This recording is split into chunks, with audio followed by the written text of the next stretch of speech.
Good evening, ladies and gentlemen, and welcome to CSL Simi Valley Wednesday Night Alive. Tonight we're going to be talking about climbing into the mind of God. But before we do that, I just want to make a quick announcement that it's that time of year again. We are seeking applications for the B. Thompson Make a Difference Foundation and the Make a Difference Award, which happens once a year. So please go to our website, cslcme.org. Right on the home page, you'll find a link to a form. And if you know of an organization that is making a difference in the world, please feel free to nominate them using that form. I think it's sometime in February, near the end of February, when the applications will be stopped. So tonight we're going to be talking about climbing into the mind of God. But as we all begin, let's begin with climbing into our own minds and going within for a spiritual mind treatment. I am so grateful that I can stand here and declare truth. And the truth of the matter is that life is beautiful, life is precious, life is perfect. And we search for the meaning in our lives through our connection, our soul's connection to God. Tonight we are going to be looking at that phenomena, the search for a relationship with God, and knowing that we always have a relationship with God and that God dwells within us, takes an active part in our life and fills us with grace and guides us to the right decisions, to the right situations, to the right business partners, to the right situations in our lives. I am so grateful for this truth, and I release this truth into the universal mind, knowing that it is done, and together we declare, and so it is. And so it is. So it is. Tonight we're going to be talking about climbing into the mind of God. What is that like? You know, when we think of God in the West, we think of an omnipotent, omniscient, omnipresent, eternal, formless being. What's that like? What is it like being a formless being? We're going to look at the psychology of God and try to climb into the mind of God, and we will be searching through the perspectives of an amazing individual called St. Augustine of Hippo. St. Augustine was an amazing human being. He contributed so much to the development of Christianity and so much to the development of Western civilization. In fact, most theologians believe that he is the most influential character in all of Christianity outside of the Bible. He was that influential. And Christianity, of course, gave birth to Western civilization, and today we are all Augustinians, know it or not, and I'll explain why that is. He gave us so much about our culture. You may have heard of Augustine. Maybe you haven't heard all the contributions that he's given to us that makes me declare this statement that we are all Augustinians. So let's talk about one of the things that he gave us, this idea about the restless heart. Augustine believed that he was separated from God somehow. He had this experience, and we'll talk a little bit more about it later, where he actually went within in a meditative trance, and he describes how he looked up and he sensed God, the presence of God. But it only lasted for a very, very short time, and it was gone. And he spent the rest of his life trying to get back to that position. And he described himself as having this restless heart wandering on this earth, and without a relationship with God, the restless heart means you're wandering in a meaningless world. And 20th century existentialism, Camus and Sartre, those French existentialists, that's impossible. That just could not have existed without the ideas of Augustine. They built upon that idea. Existentialism is about wandering in a world without meaning, and the restless heart is the predecessor of this amazing idea about existentialism. Now, he also talked about an internal presence of the divine. That was the first time anyone had written about that God is not only out there and all around and everything, but that God takes an active role in our hearts, in our lives, and we have contained within us the essence of God. We might call it the human soul. And we're going to draw some parallels between the soul and God as we go through this, and we're going to be exploring what Augustine had to say about that. This internal presence of the divine. It's not only an internal presence, but this idea about grace, the concept of grace, amazing grace, how sweet the sound. This idea about grace, that God takes an active part in our lives and gives us direction, help, aid, assistance, comfort, strength.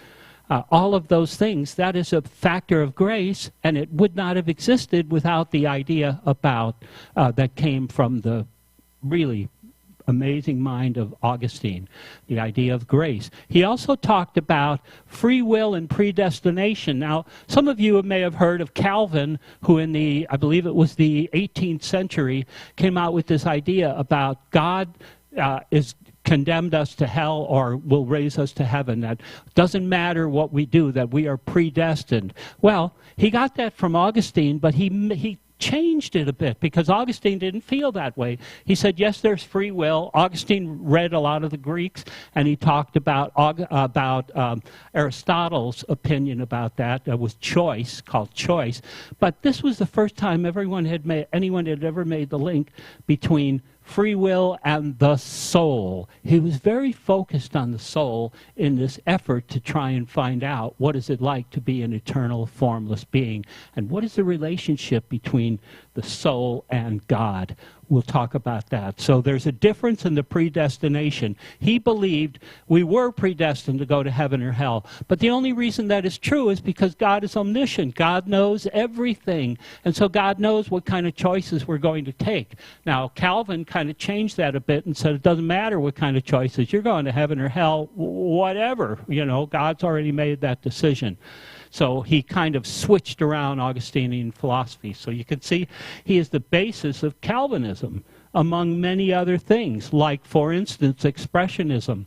He talked about the role of the soul, that when we gesture, when we talk, when we move, when we take actions, that it is a reflection of our internal soul. That was the first time that had ever been talked about, that the soul is the expression. Of course, that gave way to expressionists, to behavioral psychology. Those artistic expressionists talk about the soul, the expressing in forms that aren't really naturalistic or realistic type forms. That's expressionistic art, and we can thank Augustine for that. And also, one other thing that you may be surprised to hear is this idea about sin. Yep, that came from Augustine. You see, in his time, the idea about sin was an archery term, and it meant that you missed the mark. So he takes this metaphor and he converts it to sin, to this idea about sin, something that takes us away from things that are going to make us happy and drives us toward things that aren't going to make us happy. It takes us out of the light to dwell in the dark. And that idea about sin comes directly from Augustine. He introduced that into Western Christianity and Western philosophy. Now, he was a church father. The church fathers had a great deal of power. They would look at Scripture. If there's any Catholics out there, if you're listening, when I was raised as a Catholic, and we rarely, if ever, talked about the Bible, because it wasn't a really Bible-centered religion. It was, the Bible is a sacred document. Yes, a sacred writing, it certainly is. But it isn't focused on that like many of the Protestant denominations are. We studied the catechism. We didn't study religion. And the catechism was a product of these church fathers who would look at Holy Scripture, and they would look at, well, God is referred to in three different ways in the Bible, isn't he? God the Father, God the Son, Jesus, and the Holy Spirit. And so these church fathers looked at that and come up with the idea of the Holy Trinity. That was church dogma, but you'll never find it in the Bible.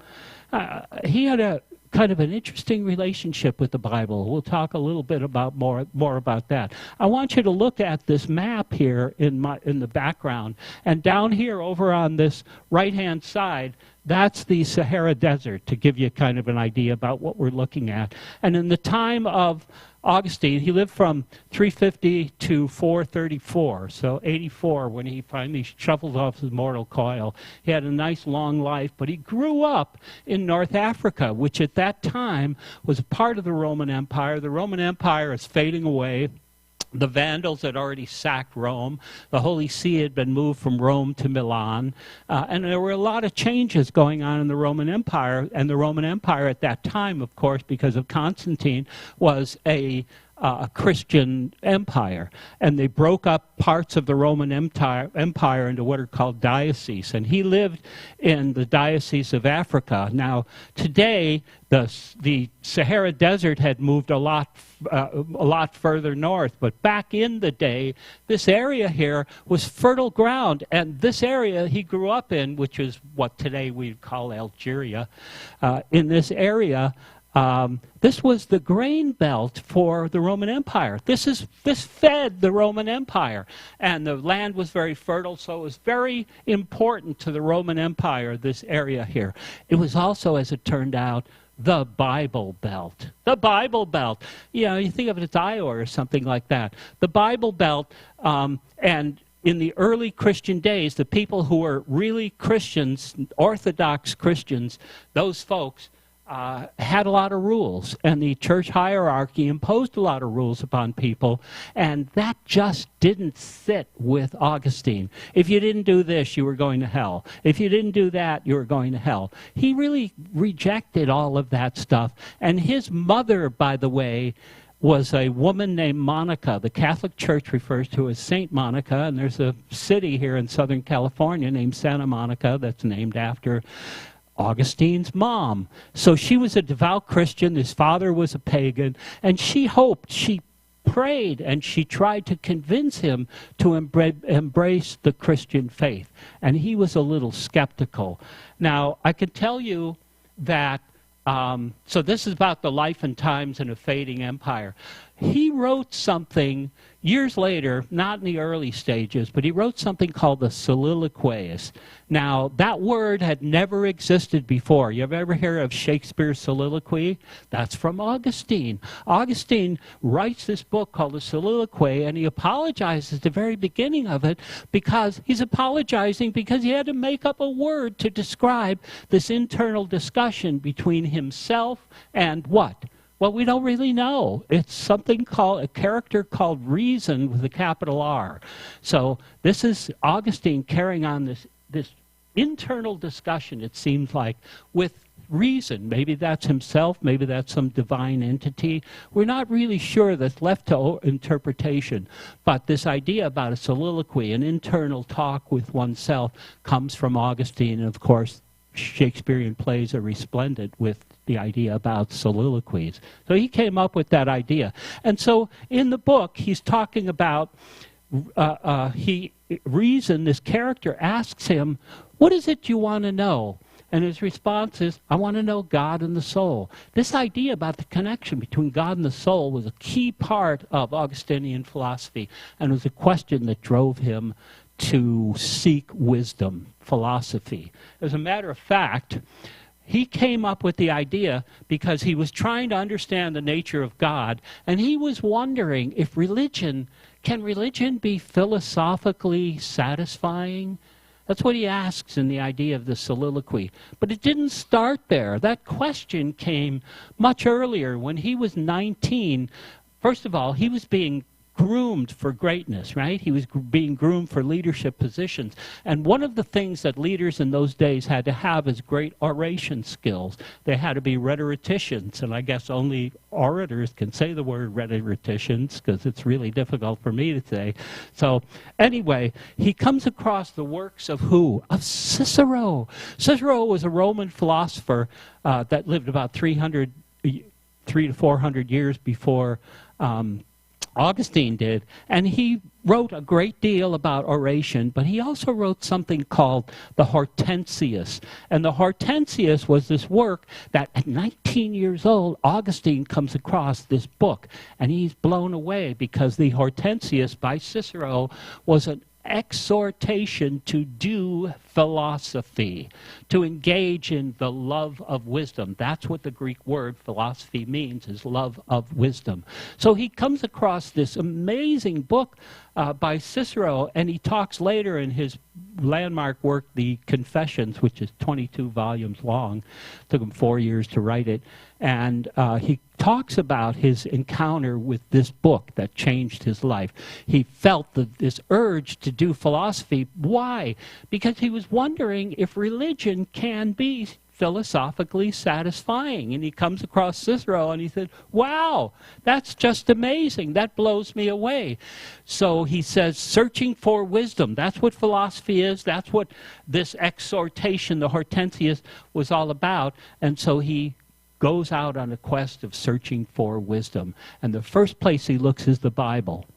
He reads it, and he's so disappointed because the language is crude. The language is rough. And he talks years later in the Confession about how that changed his life, because he just didn't, he was reading Cicero and Plato and Aristotle and all of these amazing philosophers, and he comes across the Bible, and it just couldn't match the beauty of the text. And so he actually threw it away. And his mom, St. Monica, was just devastated. She just, you know, urged him to continue the search, and that he would find God eventually. And so he leaves the Bible. He says, well, this doesn't work for me. I got to go somewhere else. Now, there were many Christian sects and heretical sects that were apparently in that day throughout the Roman Empire, and they had areas that they kind of controlled. Well, this area you're looking at, called labeled the Manichaean, that is what is today Turkey. So you got the Black Sea up there. You've got, you know, Greece down there, and so he goes there and he talks to a guy named Faustus, who is the lead Manichaean, the Manichaean philosopher. Now, these guys had three characteristics. Again, this was a heretical Christian sect, and they had three characteristics. They were materialists, dualists, and rationalists. They were materialists because they believed that this whole world, everything in the universe, is physical. It's all made of something physical. That God is physical. Indeed, and you can look at the Greek roots here, they believed that God was the sun and that Jesus was the moon. And they were also dualists, and they thought that there's two things in the universe that it's made up: good and evil. Good and evil. And at one point, the evil rebelled, and they attacked the good, and they imprisoned the good in what they believed these disgusting, filthy bodies, these loathsome sacks of pus, these things. They just hated the physical world. It was evil. And trapped in this physical body is the soul. That is the good. And so the urge was to free the soul from the bonds of this physical mess called a body. And they were rationalists also, because they said that you Christians, you have to believe the dogma that the church fathers are handing out, but we don't. We have a rational explanation for our beliefs. And you don't wave that flag in front of Augustine and get away with it. And so he decided to, okay, let's talk about it. And he realized that they were not rationalists, that they couldn't answer his question about can religion be philosophically satisfying, because he easily defeated Faustus in these kind of debates that they had going on. And he referred to Faustus as questioning an empty vessel. He was talking to him. He says, this guy just doesn't get it. So he dropped the idea of Manichaeism, much to the relief of his mom, and he decided to go where? To Milan. Milan. Why Milan? Well, there was a couple reasons. Again, the Vandals had sacked Rome. The Holy See had been moved from Rome to the area in Milan, and he runs into this guy who is Ambrose. Ambrose was the bishop of Milan, Saint Ambrose as he's referred to, and he's a really bright guy. And they immediately had kind of a relationship, and they talked about philosophical questions of great importance. The three questions that he asked that they both wanted to know the answers to are, first of all, what is the nature of an eternal formless being? How can I even come to understand that? You know, today behavioral psychologists talk about this idea, but they explain it in completely different terms. What they were saying is, we have this physical presence. How can a physical body, a physical being, a formed being, come to ever understand the idea about an eternal formless being? It's really difficult.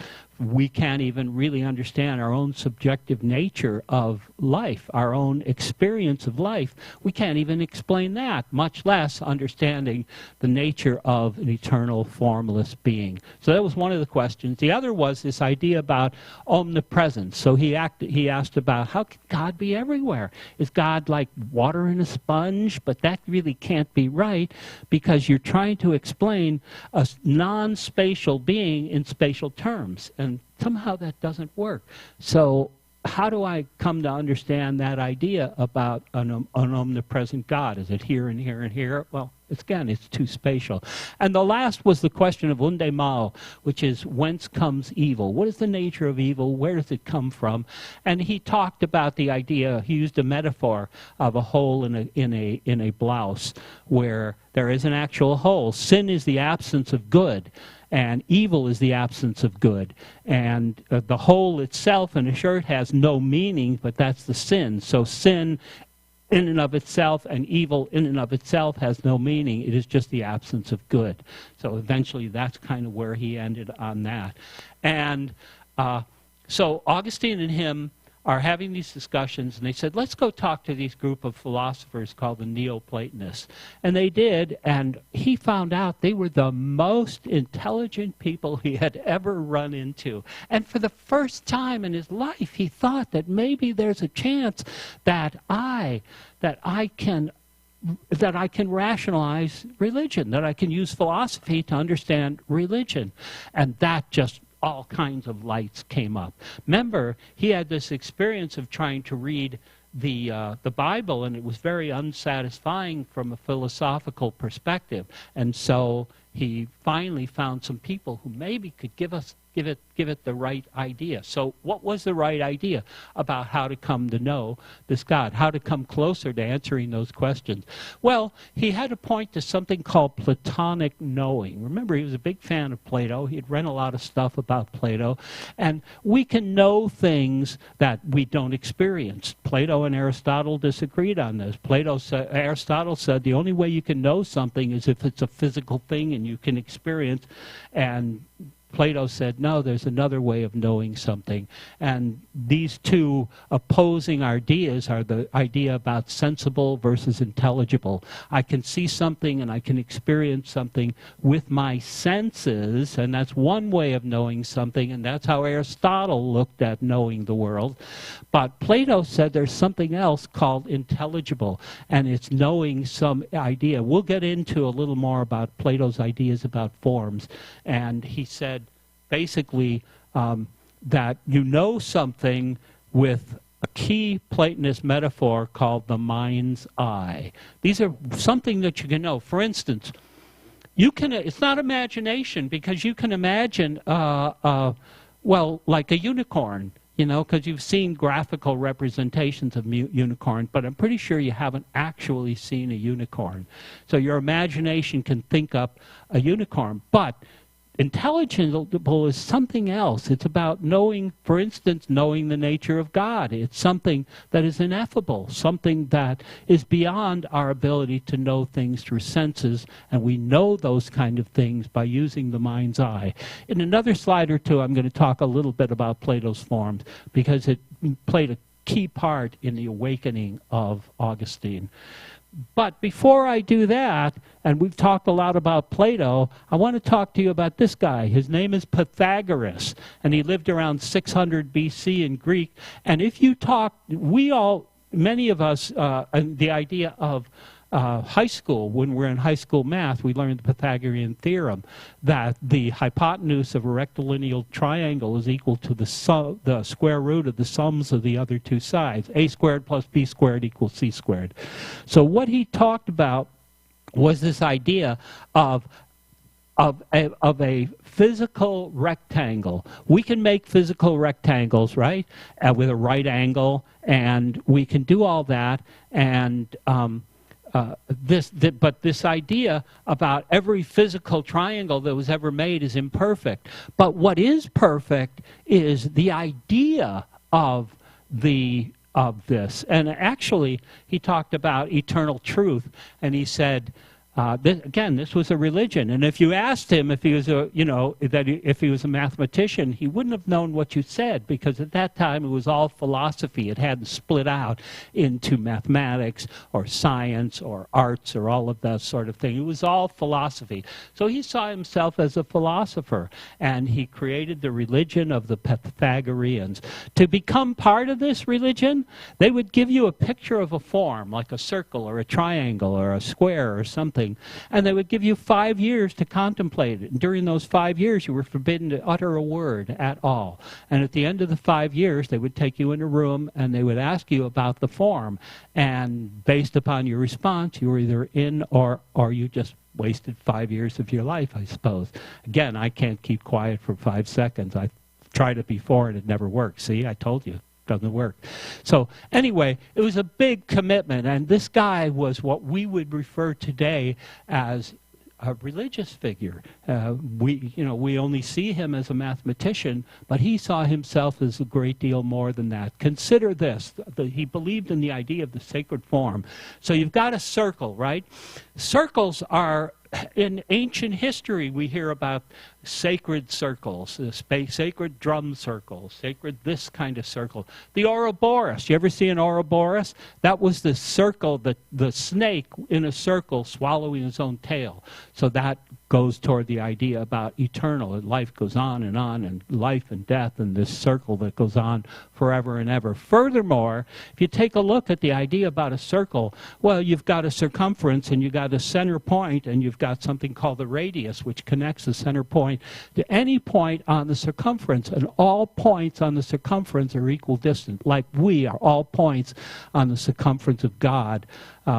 We're equidistant from God. In other words, God loves all of us equally. The other thing is, if you take a look at the area or the circumference of a circle is defined by the formula 2 pi r. And the area of a circle is pi r squared. This idea about pi is an amazing number, because if I asked you to write all the significant digits of pi, you would never, ever, ever, ever be done, because it goes on and on. As a matter of fact, modern-day mathematicians refer to pi as both an irrational and a transcendental number. An irrational number because, like I said, it goes on forever and ever and ever and will never end. And that kind of sounds like God, right? And it's also transcendental, which means there's no way to get there with any mathematical operation of any kind on whole numbers. In other words, the only way to get to pi, the sacred number, is through the sacred circle. So you could see there's a lot of reasons why he would believe. And furthermore, Pythagoras talked about truth, and he said the truth of the Pythagorean theorem was true long before the universe ever existed. It will be true long after the universe ever goes away. And so we have this idea about truth, which again, when we think about God, we think about something that existed before the formation of the universe and something that will exist far beyond the end of the universe. And Pythagoras looked at this and said, truth. Think about truth. Truth is just like that. Any truths that are really truths existed before the universe and began and will exist till the very end of the universe. And so he talked about that things are true, and that if we can understand, and Augustine later would look at that and say, if we can understand an eternal truth, then perhaps there's a clue there somewhere for understanding an eternal formless being, which was what he was looking for. This picture is an insert, just a small part of the School of Athens, which was a painting that Raphael painted, the artist, the Renaissance artist Raphael, while Michelangelo was working on the Sistine Chapel from 1510 to 1514, this guy was working on this painting, which was an amazing painting that hangs in the apostolic apartments in the Vatican today. And the central key is this idea about Plato and Aristotle. And by the way, they had this idea in the Renaissance where they would make these beautiful pictures with lots of people in them, and they would take famous people of the day and put them in there. So if you're looking at Plato there in the kind of orange tunic there, that's an image of Leonardo da Vinci. And Raphael himself is in it, Michelangelo is in it. There's a bunch of people. But what this is talking about is the idea about the argument about how we come to know anything. So Aristotle in the blue there is pointing out and saying, this is how you understand anything. It's through experience.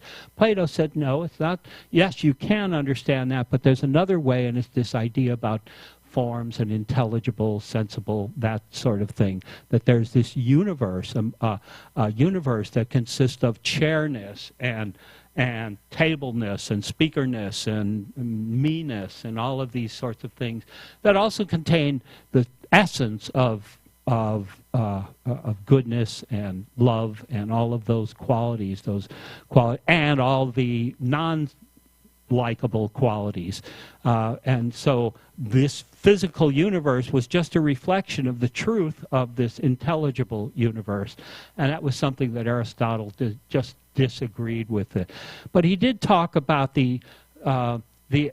Plato talked about the idea of the aha moment, that in that moment, there are certain moments in life. If you want to understand, this was an interpretation of Augustine of Plato's writings. If you want to understand the nature of God, perhaps one way to look at it is in the moments of the aha moments that we have in our lives. We know, we've all experienced this idea about we're working on something, we're really trying to get it, and it's not coming, it's not coming. But then suddenly, all of a sudden, all the pieces fall into place. Reality jumps up our spine, explodes in our brain, and we have this aha moment. And in that moment, and I know you've experienced this, after struggling to find something, you have this aha moment. And in that moment, the entire universe is swept away. It's just you and that moment. You've forgotten about the sore feet that you have, the back pain, the bills that you owe, whatever it is. In that moment, none of that exists. Augustine also talks about, in interpreting Plato's language, he talks about the muddy desires of the flesh in this regard. And what he's really referring to is this ineffable moment during sexual release, during intercourse. And when one has this orgasmic experience, I mean, I've heard, anyway, that happens. When one has this experience, in that moment, everything fades away. There is nothing but that experience and yourself and the moment.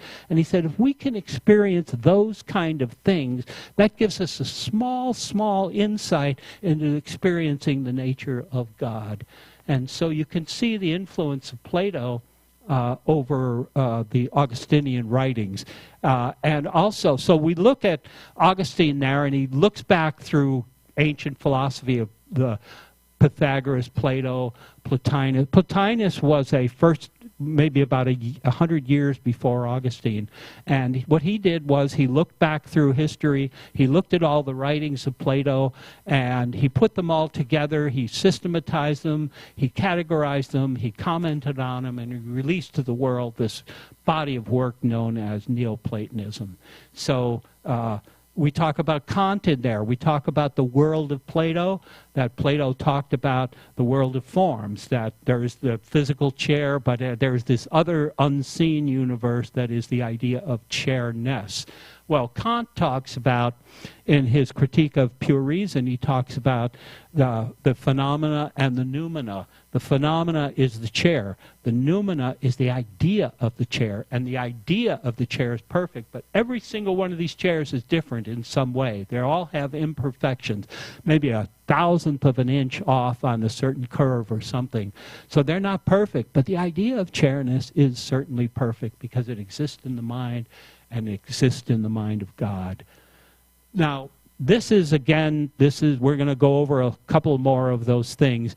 This idea about forms and the perfect intelligent universe. That's going back, again, this is Augustine talking about Plato, and he talks about Plato's idea about the world of forms, the universe of forms, again, the physical world, and then this unseen world, which is the intelligible part of the universe that we can't see and can't sense with our senses, but yet that is where the real truth lies. That's what Kant said, and Kant got it from Augustine.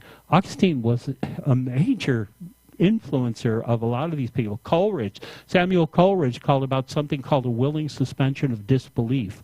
And it's the idea that you can be watching a film or a play, let's say, and you know that, oh, that guy isn't really going to kill this person, but you're willing to suspend your disbelief for a second to climb into the story and become involved in the story. So Coleridge also, again, stole a lot of that philosophy from Augustine. Now, at the time, the Roman Empire was fading, right? Faded, kind of fell. Most people agree the year is 476. And so the Roman Empire was on its last legs pretty much. And a lot of Romans who were the pagan Romans were saying to the Christians, you know, the Roman Empire is going away. It must be because you guys are worshiping this new God, and the old gods are angry with us, and so they're making things really tough on us. And so what Augustine did was he took 15 years to reply, and he wrote something called the City of God. It has, I believe, 22 volumes in the City of God. And what it was really talking about was it compared Rome to this perfect city that didn't exist on the earth right now. And they talk about Rome, that the physical Rome is imperfect. And the idea of Rome draws upon this intelligible universe, but it's drawing upon greed and domination and hatred and, military conquest and all of those sorts of things. Whereas the City of God would look at that same intelligible universe, and it would take into account the ideas about compassion, love, kindness, generosity, those type of things, and that city would be the city that God would create, and that Rome is not that kind of a city. And it was used as a comeback or a retort to these people who were saying the reason Rome is falling is because you guys are not worshiping the old gods. And he also talked about the search for wisdom. Remember in the Confessions, the reason I know a lot of this stuff, now I haven't read the Confession, but I've read a lot of commentary on the Confession, which contains some sections. But in the Confession, which was a 13-volume work that he worked on, he talks about this search for wisdom. And that wisdom, the real search was searching for the wisdom of God, and Christ is the wisdom of God. And so he was trying to apply philosophy to these what were really religious questions, but the religion didn't provide any answers to those, but philosophy did. And he talks about the wayward soul. We already talked about that a little bit, that the wayward soul, he had this experience about sensing God, and it only lasted for a short time, and he spent much of his life trying to get back to it. And he felt like he was a wayward soul on earth, that he was detached from God, and that the only happiness was really unification with God. So there were a couple other questions. We talked about that, the idea about omnipresence, the idea about can God be, a piece of God be here and a piece of God be there. And he never really answered that question in any satisfaction. That kind of stumped him a bit because, again, it's really difficult to describe a non-bodily being in terms of space, of spatial analysis, right? Space has to do more with bodily things, and God is non-bodily. So that was a big question that haunted him until his final days. soul connection, remember, that was the major thing in the soliloquies. He actually, the character Reason says, you know, what are you looking for? And he says, I want to understand God and the soul. So he's looking for that connection, and he spent much of his life looking for that connection. And in the analysis of that connection, he talked about those ideas, the aha moment and the sexual release and all of those sorts of things. You know, in his early days, he messed around quite a bit. He was, you know, moving around and having fun and partying, but he got really serious after he read the ideas that Cicero presented in the Hortensia. So he goes within. I talked about that already, that he goes within. He finds this connection to God, which lasts only minor seconds, and then they're gone forever. So in summary, if I had to give you some information about the summary of Augustine, I might say, remind you about his legacy, the idea about expressionism, which gave birth to the expressionist movement, both in behavioral psychology and also in art, the idea about sin, that sin was missing the mark, and it was something that took you away from what will make you happy, and it drives you to things that it won't make you happy, that it drives you out of the light into darkness. And that idea about sin was a centerpiece of Christian theology, and has been for about 1,700 years or so. Oops. So the big question, we talked about that. What is it like to be an omnipotent, omniscient, omnipresent, eternal, formless being? That was the big question. And the only way to get there was not through religious exploration. It was through philosophical exploration, and then applying the truths that you learn in philosophy to the ideas about God. And the eternal truth, we talked about that. So he goes back to the Pythagoreans, which were pre-Socratic philosophers. And he goes back to the Pythagoreans, and he talks about the idea of the Pythagorean theorem, that is true. It was true before the universe was found, was formed. It will be true far after the universe is gone. It is eternal, just like God. It is formless, just like God. The soul, he also said, if we can understand the soul is very much like God. Maybe the soul is God, because the soul, again, is eternal, and it is formless, and it's something we can't sense with our senses. And again, the major thing that drove him was this idea about connecting religion and philosophy. He spent much of his life trying to get a satisfactory explanation for religious concepts through the mechanisms of philosophy, the love of wisdom. And he loved wisdom a great deal. And he believed that loving true wisdom was loving God. So loving wisdom is the love of God. And that's what we should spend our lives doing.